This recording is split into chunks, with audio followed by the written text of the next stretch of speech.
And there I was. I was the girl from Suits. This one's wife. American Riviera Orchard. What on earth is it? Knock off Goop? Hello, I'm H.G. Tudor. Along comes this one's wife with her new lifestyle brand. You can go to the website and enter your email details, and that's it. Yes, American Riviera Orchard has arrived in the world. But what is it? Well, as a consequence of people looking at its application, they've worked out that it's going to be some kind of lifestyle brand flogging things like cookbooks and tableware and napkin rings, etc. Hardly inspiring, hardly imaginative. And there's also the video, more about that later, which suggests that there's some kind of flower arranging and cooking involved as well. What does come with this announcement is the usual ridicule that one comes to expect with this one's wife. That when she does something, because she's not liked, because she's seen as a ridiculous joke individual, that there's plenty of piss-taking going on. And Vulture has leapt in with some observations which demonstrate how this one's wife is just regarded as a joke person. The article states, during an otherwise unexceptional week for the royal family and its satellite members, this one's wife has decided to hard launch a new iteration of her lifestyle brand in a way that suggests she has the most insane publicist alive.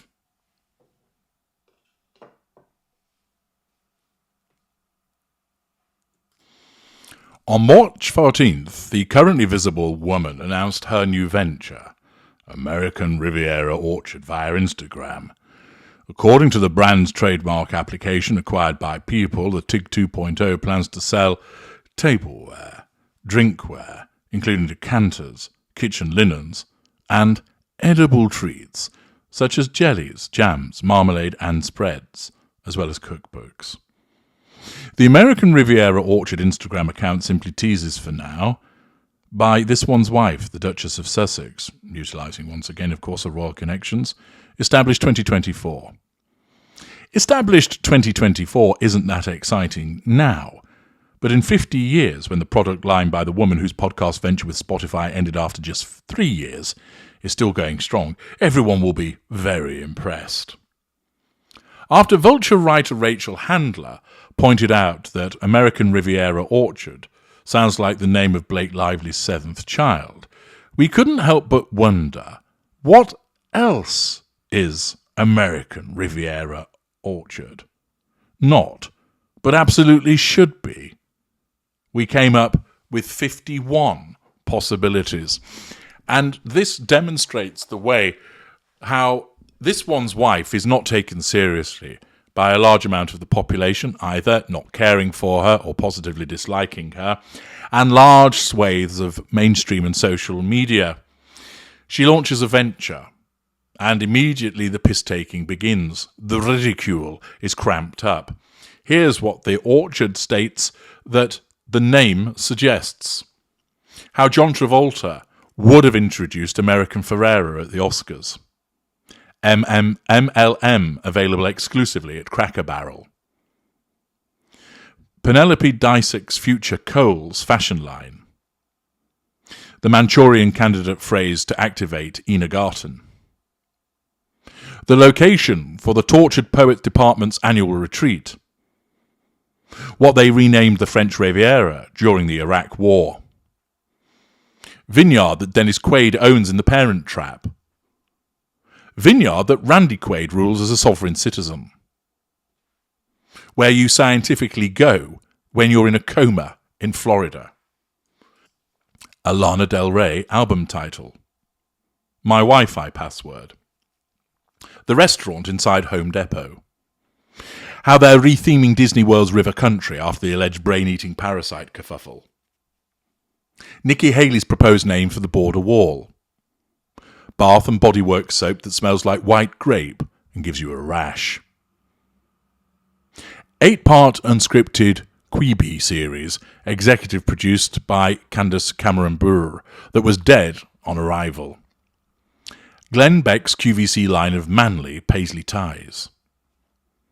Venue that hosted the Catalina wine mixer from Step Brothers. The Spa at Dollywood. The ugliest shade of beige police Opie has to offer. How the GOP describes heaven in its marketing materials. Sister band to Mumford & Sons. Katy Perry's apple cider vinegar refinery. Limited brand collaboration between Eve the singer and Eve from the Bible. Hour-long Oxygen Network drama watched only by aunts. White nationalist wellness podcast. The result of a cease and desist from Tig Notaro. New name of the Suits cast's group chat. Spiced candle from Yankee Candle in your grandmother's house that makes you sneeze. An anagram for hair care macaroni driver. Lindsey Graham's safe word. Guy Fieri's new sparkling rosé. Tom Brady's underground apocalypse bunker city, where the Sylvanian drama happens. Budget Harry and David's gift box, without the good pairs. The retirement home in Kendall Roy's living plus dystopia. Or the novel your mum's book club is reading that turns out to be smut. Grape beverage product. Due to FDA regulation, it cannot legally be called wine or juice. Where they are hiding Kate Middleton. The new room Dorrit Kemsley is designing for Buca de Beppo. A neighbourhood in The Sims 2. Decrepit billboard for a roadside attraction in a zombie apocalypse movie.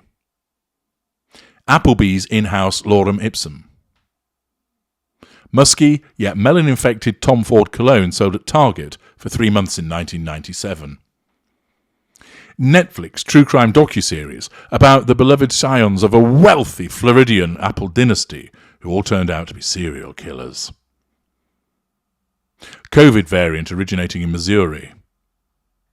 Kevin Costner's Horizon, an American Saga, Chapter 26. A Real Housewife of New York Season R skincare line that will never be purchasable. A strain of sativa weed that guarantees a panic attack to enlightenment pipeline. Where Timothy Chalamet non-sexually picks apples. Adaptation of British Riviera Orchard, a film about 8 esteemed septuagenarian English actors trying to fuck Judi Dench. Those are the thoughts of the writer's Vulture, some of which were quite amusing. But it all demonstrates this. Once again, there's another publication that just doesn't take this one's wife seriously. Were she to come across this would amount to challenge fuel. She's being spoken about but criticised, and her narcissism will need to reject it. Rather than her take on board, hang on a second, the name's bollocks, isn't it? She'll have come up with that name, she'll have thought it's brilliant, whilst everybody else will have rolled their eyes and thought to themselves, for fuck's sake, when will this woman ever listen? It's not going to succeed, and all it's going to do is provide people such as me, and people such as Vulture, and many others with an opportunity to have a good old laugh at the Duchess of Industrial Beige. Once again, the closeted mind of her narcissism results in her scoring an own goal. I'm H.G. Tudor. Thank you for listening.